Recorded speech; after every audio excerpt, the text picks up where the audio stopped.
everybody. This is Matt Monarch with the rawfoodworld.com, and I have a guest here today who came to our Raw Food World retreat. Was that like a year ago? A year ago, yeah. Yeah. And since then, you've lost 60 pounds, It's 70 now. 70 pounds. So you lost like 10 pounds in like a month or Yeah. two. Yeah. And you are off your meds from PCOS and other things, and you healed your PCOS. Yeah. And this is Elise, the Nicole Becker. Is that right? Yes. Okay. Yeah. Cool. And you've gone through a lot of transformation since then. Yeah. Congratulations on that. Thank you. Thank you very much. So, I guess the main question that I want to ask you right now is, how did you lose the 70 pounds?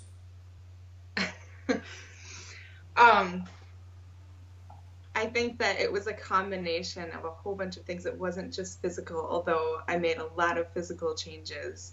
But it also was like a lot of life changes that happened and things that I had, steps that I had to take to kind of clear everything out, which just started happening as soon as I got back from the retreat. It was like, um, I don't know, a month or so after I got home from the retreat and had this really amazing experience at the retreat. I went back into the same kind of really dysfunctional situation, dysfunctional relationship. And at one point, I just had to accept that things were going to be the way they were. They weren't changing. And so I was just like, okay, there's nothing I can do about this. I kind of let go. And as soon as I let go of any expectation and just accepted things the way that they were, then stuff started to shift. And this new house opened up that I had been hoping would open up, and I moved, and the transition was really smooth, and just things started happening one after the other after the other. And I moved into this new house. I stopped watching TV. I had committed to cooked whole foods, but I really started to hone in on drinking more water and doing more raw. And I actually started doing inner kind of self work on codependent habits and healing my boundary issues that I've had with people. And I'd kind of been giving my power away to anybody and everybody, and I've been learning to stop doing that and take responsibility for my own choices in my own life. And I started exercising and just making really good choices for myself. And it kind of snowballs, as you start doing those things, the positive effects, kind of snowball, and it just gets better and better. Wow. Wow. Okay, so I got a couple questions in regards to that. So I guess we could just start with, so you were eating lots of processed foods and then you stopped after the retreat? Oh yeah. Yep. I had been eating lots of like pizza and like cake and sugar, and I cut all of that out after the retreat. Cool. And you said that you had to clear some things out when you were like what were those things, if you want to share? Like what? Yeah, a toxic relationship, to be honest with you. Okay. Yeah, I had to go through a separation, and it had to happen. It was just, there was no way to health or healing within the parameters of this really dysfunctional relationship. And that was one thing, and it was a really big thing. And I think the TV thing was really huge too. Cutting out like harmful media, like, depressing shows and depressing, like watching really horrific things on TV, like Breaking Bad was one of them. It sent me kind of into a spiral watching that stuff, and I had to cut that out too. Yeah. Yeah. And you have kids, right? How many kids do you have? Yeah. 2. And you had kids with this person in the dysfunctional relationship? Yeah. Yeah. So what was it that gave you this click? Like what flipped you to like do this? Well, like I said, I think it was Well, of course, it was the retreat, going to the retreat. And I remember like sitting on the hill on top of my house before the retreat and just asking for the most perfect thing to happen at the retreat and for me to get the, the benefits that I'm supposed to get and the messages that I'm supposed to get. And I really went into it with intention. And the retreat was amazing. I don't think at the time I realized how amazing it was because kind of some of the benefits showed up later. But it was the point that I went home and just kind of let go of, I kind of surrendered and accepted things. And that was kind of the clicking point. And I realized that the path after that was kind of being laid out for me, but I was the one who had to take the steps, you know? Right. And that's when things really started to click. And like once I took one step after another, and it was still a personal effort, and it was an amount of will that I had to put forward, but it was like I was being led. Right. So, before the retreat, did you have any idea of, like that? Like, did you lack the courage to do this thing in the relationship, or like, and then you just felt Yes. helpless or something like that? There was like nothing. So Yes. you were asking Yes. and praying for help, and then you came to the retreat. You actually did San Pedro, right? When you were here. Yes. Yeah, I did. And then something happened. We don't 100% know, but when you got back, you just saw things more clearly or something to where you're just like, Yeah. Yeah. It was like my life wanted to rearrange itself. It was waiting for this, kind of the opportunity to, clear things up, and right. it just started to happen. Yeah. Did the did the San Pedro do anything for you? Yes. Yeah, it was. I'm not really actually sure how much I'm supposed to talk about what happened during the San Pedro. I mean, I can talk about what happened with myself. I won't talk about, the other people, Oh yeah, yeah, yeah. that participated. But it was really interesting. Right before the San Pedro, we stood by the river, and I just walked up to the water, and these tears started flowing down my cheeks, and someone asked me what was wrong, like was I scared to do the San Pedro, and it wasn't that. It was that I felt like I was on kind of a precipice, like a cliff, and I was about to jump off, and it felt like this really momentous moment that everything was about to change. And of course I didn't know that things actually were about to change, but they did. But during the San Pedro, he asked us to put, we took a little handful of tobacco and kind of put our intentions for the ceremony into the tobacco and throw it in the fire. And mine was to know myself, because I think at that point that was what I really desperately needed, to know myself, to know who I was. And so I did it, threw it into the fire, and throughout the whole, when he was focusing on me and my journey, he knew. He put a mirror in front of me, and he had everyone say my name. I didn't say this out loud. I didn't say I want to know who I am. It was silent, but he knew. And so it was really powerful. I didn't realize how powerful it was. But after that, and in the last few months especially, I've been doing kind of a mirror therapy where I'll actually stand in front of a mirror, and, I'm getting to know myself. And I was afraid to look in the mirror for the last 3 years. I was avoiding mirrors at every turn because things had gotten to the point where I had no idea. I had lost myself so much, and it was looking into the mirror was scary. Yeah. Yeah. So I think that kind of put things in motion for me very powerfully. I mean, I think that just being in Vilcabamba alone, number one, is incredibly powerful. I was having like cathartic emotional releases the whole time I was there. I wasn't even trying. Yeah.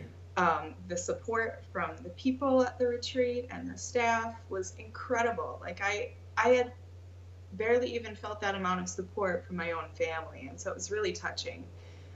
Um, and the Temescal also incredibly powerful. Yeah, the whole thing is like a very powerful experience, whether you do the San Pedro or not. But the San Yeah, Pedro, of course, can be a very powerful thing.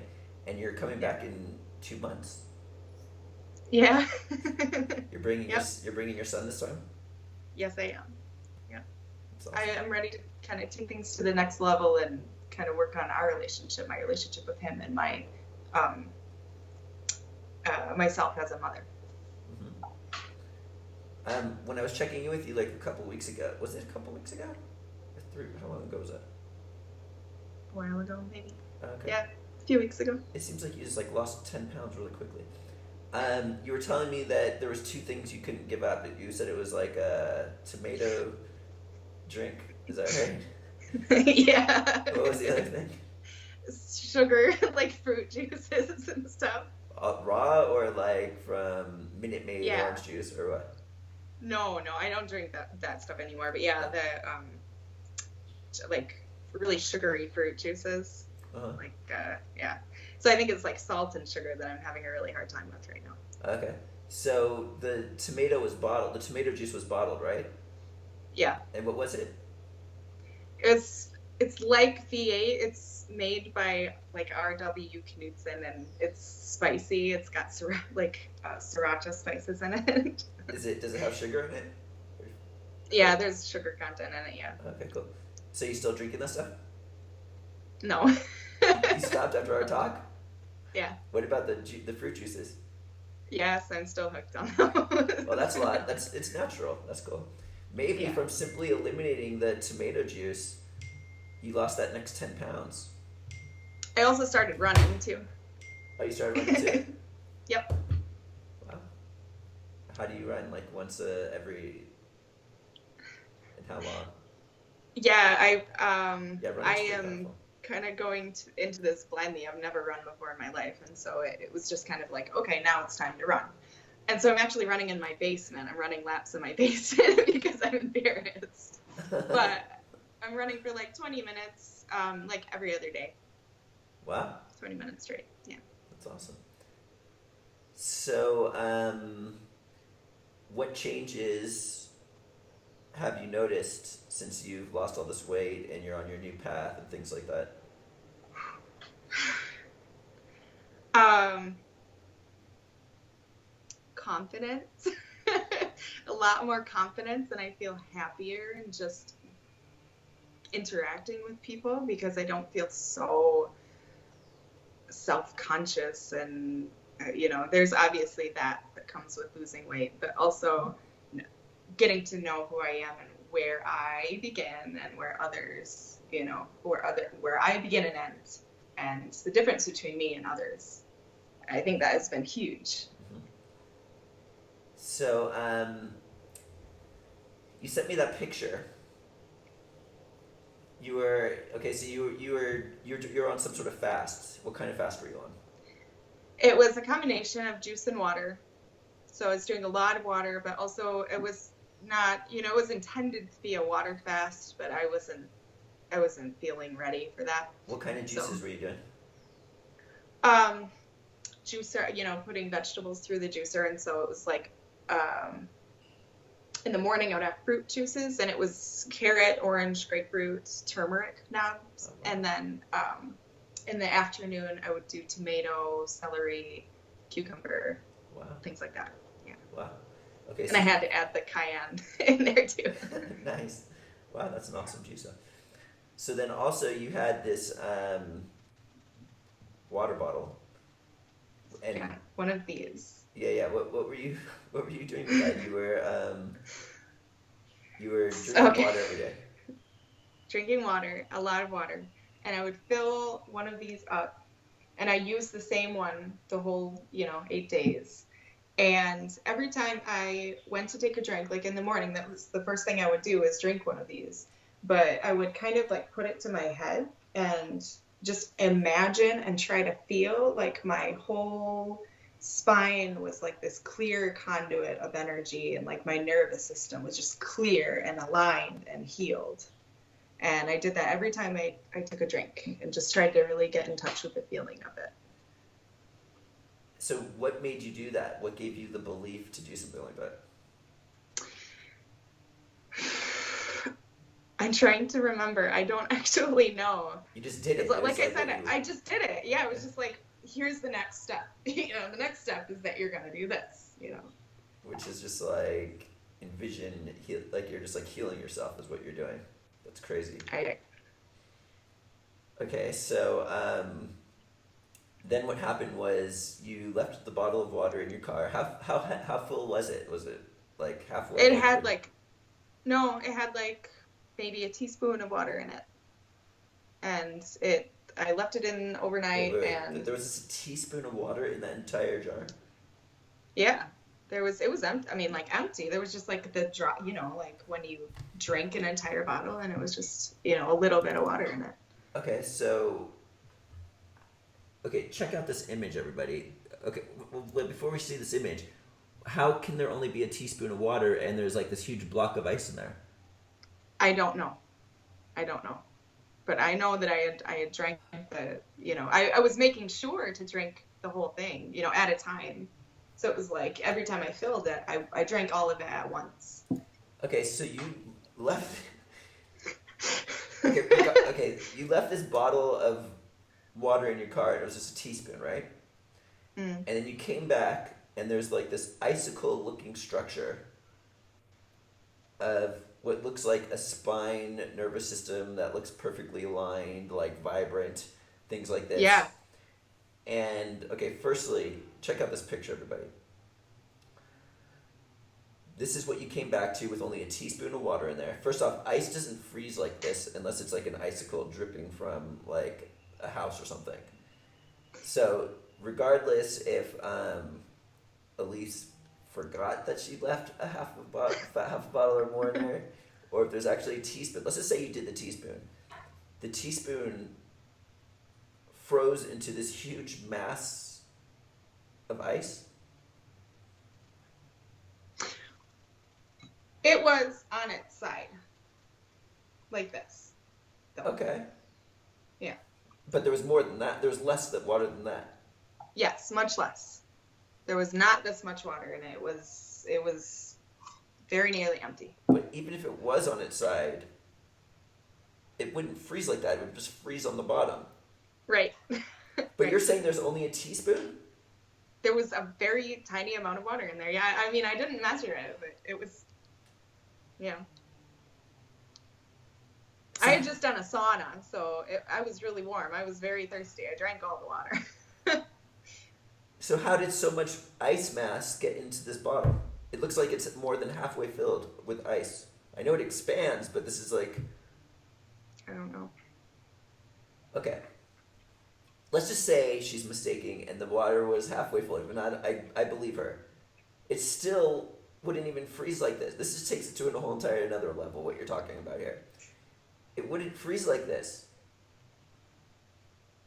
And then there's the whole entire nervous system, spine in there. So, and the head, yeah. Yeah. It's like... I was scared. Yeah, you were telling me I was that... like, oh my God. So you were like, you didn't even share it with anybody for a while because you told me this. No, I thought it was going crazy. I was like, oh my God, what is happening? Like, am I just going nuts? I was too scared to show anybody. And it was a lot more. I took pictures of it. I had cracked my iPad screen. I didn't have a good camera. I took pictures of it on my really crappy kind of Kindle Fire camera. And it was a lot more vibrant in real life. It was like shining. It was like really very powerful to see in person. There was no way I could get that on camera.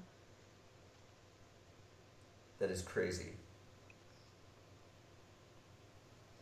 I'm just looking at this image like mind blown right now. This is just absolutely nutso. So you were scared. You decided not to tell anybody for how long? Why? Because you thought people would think you were crazy. Yeah. It was, I think, 2 months before I finally told you about it. Did you tell anybody else besides me? Yeah, I shared it with a few people. And what did they say? Like, And it was the general response was it is hard to contest such a coincidence. Like I think they were like, wait a minute, this, what? I mean, I don't think that a lot of people that I am in contact with are at the point where they believe that these things can happen. right, Um, but it was still, it gave everyone pause. right. That's like a literal miracle. Okay. So we're made up of mostly water. And Yeah. if this can happen to water, I mean, the implications of it are. I'm still like kind of caught off guard that there was only a teaspoon of water in there, or let's just say a tablespoon. But anyway, even if there was water in there, this is still like crazy. Wow. You want to hear another crazy thing that happened? Yeah. In the top photo that you posted in the article, Yeah. on top of where the head part is, Mm-hmm. there's a little heart on top of it. And I didn't, I didn't notice that at first, but the picture of the top part, there's a little tiny heart. At the same time, and my kids didn't know about this, but in the next few days after that, I didn't realize it until later. My daughter, she's 4, she started drawing pictures of our family, me and my son and her, and above my head, she kept drawing this little tiny heart right there. And I kept asking her why she was doing that, and she didn't really know how to explain it. And you don't have to use this in the video. Oh, It's I'm just using something this in else the that was. video. This is insane, dude. Yeah, it's just the synchronicities. It's like, I think it just everything kind of opened up, and all these synchronicities keep happening one after the other after the other. It's just been crazy. That's insane. That is literally like I see it in such a way. People like you were saying, most people would just be like, "Oh, coincidence, coincidence, coincidence." This is like life. This is like it's crazy, man. Yeah. All right, so you healed all of the. So you healed. Did you have any other issues you healed besides PCOS? Uh, Anxiety, depression, those things, So, sleep issues. so how do you know you healed your PCOS? What symptoms were there, and what went gone? Were there tests done, things like that? No, I didn't have any tests done. I did not want to go back to the hospital.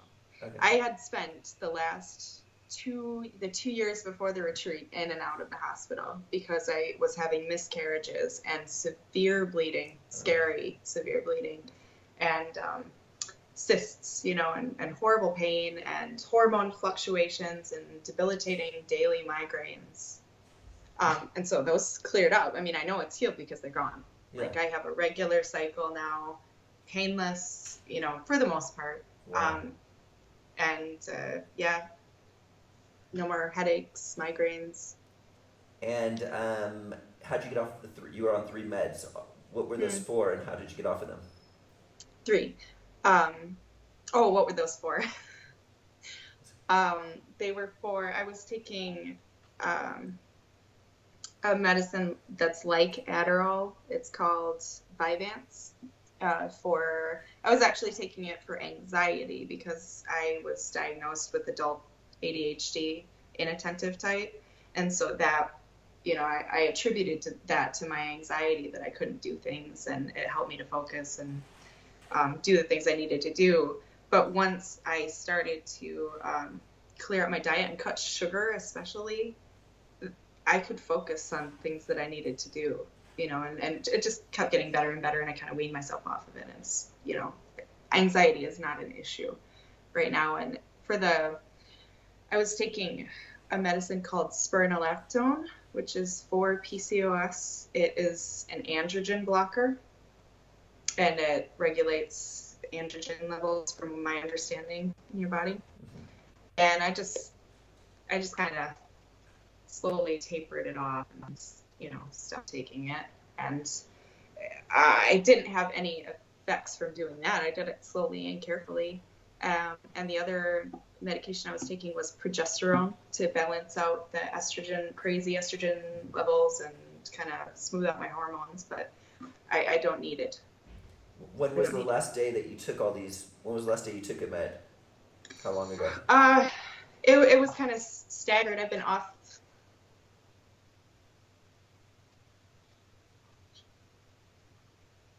10 months. 10 months Wow. ago. Wow. Yeah.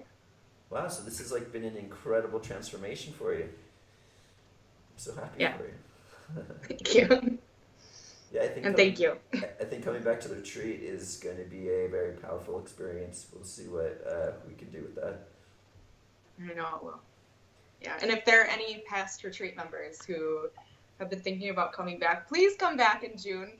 I want to meet you, and I want to take things to the next level with you. So please. Did you talk to Emily, Rachel? No, well, no, I kind of, you had mentioned that they couldn't come back, Oh, right I didn't away, know and if that they was could. sad. I said maybe they couldn't. I don't know if I. Oh, maybe I can convince them. Yeah, maybe. Yeah, maybe they will. That would be awesome. Yeah. Yeah. We still got Yeah, plenty of we had space. an amazing experience with Rachel, who came to the March retreat, and her daughter Emily, and Right. they were incredible, and we've maintained contact ever since, and Wow. have a lot in So, common. so Elise here was actually on one of our hangouts, live hangouts. You remember that? Yes. So you could actually see a live before and after if you wanted to go search for that thing. Here If we you go. do that, then also. We're about to get a big time show here. We're about to get a big time show.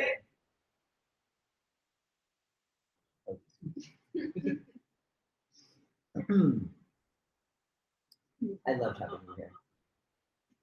I love being here. And she was one of the ones who did the steam room with us every single night. There was like a handful of people. How was the retreat for you? Unexpectedly amazing. Not that I expected it to be anything less, but it was really, it went beyond what I expected. Wow.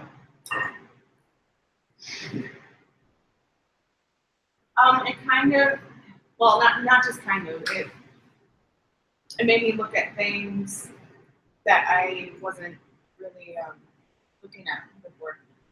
It gave me the courage to see things for what they were, for what they are, and just the energy, summon up the courage to move forward. My mouth is dry. Are you gonna be able to sing? Yeah. She's like, oh yeah. Yeah. Do we want? Should we start the karaoke night like right now? Yeah. Okay. Just about. Okay. Never mind, I'll find someone like you. I wish nothing but the best for you too. Don't forget me, I beg. I remember you said sometimes it lasts in love, but sometimes it hurts instead.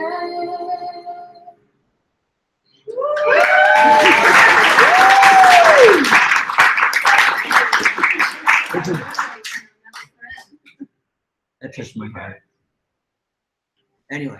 But I also have before and after pictures that I'm shared in the newsletter, and I'll actually post them right now of you before and after. And you are a singer. Yeah. And so was Emily. Yep. In the hangout, you guys sang a song. It was pretty awesome.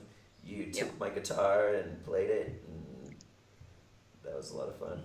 You trusted me with your guitar after I had taken San Pedro. I thought that was pretty amazing. Your very expensive, very nice guitar. I don't know if I would have that kind of courage. That's awesome. You did really well. You up for singing something right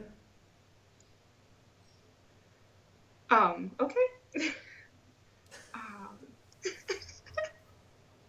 She wasn't expecting Okay. this one.